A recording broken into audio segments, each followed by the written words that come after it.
Ayan mga idol, so welcome back dito mga idol no sa ating Facebook page at dito sa ating YouTube channel. So for today's video mga idol, gagawa lamang tayo ngayon no ng sample ng incident report. Tungkol po ito no sa tank with water leakage. Kumbaga ito yung mga idol no, yung kalimitan na nakikita natin sa mga post natin no na mga tangke doon sa roof deck. So ito yung request ng Sangka 59 natin na gagawan daw po ng incident report. Lalong-lalo na ngayon mga idol, tag-ulan po ngayon no. So hindi natin maiwasan yung mga incident na ganyan. Dapat mga idol, lagi tayong handa mga idol no. At yung ganitong mga report mga idol, ito yung tinatawag na spot report. Pero yung gagawin natin dito, incident report.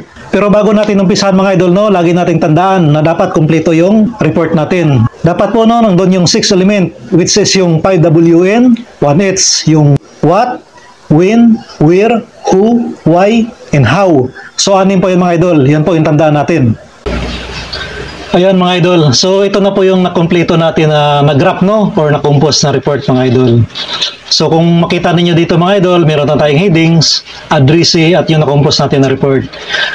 And of course mga idol, yung prepared by, no? So, tayo to no, yung gumawa ng report. So, i-zoom in lang natin mga idol, no? Ayan, so dito mga idol, ito na yung headings natin. Pero ito mga idol, pag ano lang to, guide lang to, tanggalin niyo itong security agency na name. Ayan, so ito yung agency natin, ito yung client, yung security detachment, tanggalin nyo lang din to mga idol. Tapos yung address ng client, yung client address. Pero ito, hindi to kasali mga idol, guide lamang natin to, no? So ito yung address natin, no? Since itong report na ginawa natin mga idol, pang single post to no or single duty, kaya naka-address siya kay client. Ayan. Pero pag gumawa na kayo ng report, tanggalin na ninyo tong client, security manager na lang. At itro natin kay operation officer natin kay agency. Tapos yung fact of the incident natin no, yung water tank leakage. So ito yung nangyari mga idol no. Kumbaga lalong-lalo na ngayon, maulan-ulan, baka may mga incident na ganyan no.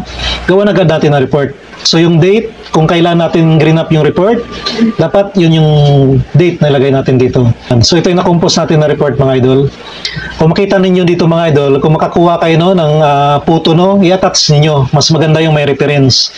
Katulad nyo no, ito yung pinakabuo na tangke, ito yung sa ilalim at mismo yung zoom or yung pinaka kung saan yung may leakage or yung may tagas ng tangke. Ayan. So mas maganda mga idol, lagyan ninyo ng photo para mas mabilis no or madali makita or maintindihan ng nagbabasa or yung nakatanggap no ng report, lalo-lalo na yung client natin para may reference sila kagad kapag tiningnan nila. Of course mga idol, wag natin kalimutan no, i-report agad natin sa mga building maintenance para makita, ma-check kung kailangan i-off yung tangke, ma-off agad no para maiwasan yung leakage, hindi masayang at magawa agad ng paraan. And of course ito mga idol no, wag natin kalimutan no yung for your information and get your reference, dapat nandyan palagi yan. Tapos of course yung prepared by, kung sino yung gumawa ng report, yung guard on duty. So tayo to no, at pirmahan natin, wag natin kalimutan na pirmahan. Ayan. So ito yung kabuuan mga idol no. Itong sample ng report pala natin mga idol, nilalagay natin doon no, doon sa comment section or doon sa description box ng ating video. So tingnan nyo na lang doon para kung sakali man no, na may mangyari na related dito yung incident report na gagawin ninyo, meron na kayong reference, makuha na ninyo ng idea. So lalo-lalo na doon no, sa mga baguhan pa lang. So sana makatulong tayo no. At kung meron kayo mga request mga idol na gusto ninyong paggawa ng sample, i-comment lang nyo dyan no, sa baba ng video natin sa comment section at gagawa natin ng sample ng report yan para ma-picture natin dito no, sa ating Facebook page at sa ating YouTube channel. So I hope na makatulong ito mga idol no. Ayan mga idol, so I hope no na nag-enjoy kayo at may natutunan kayo no sa sample na video na ginawa nating report ngayon.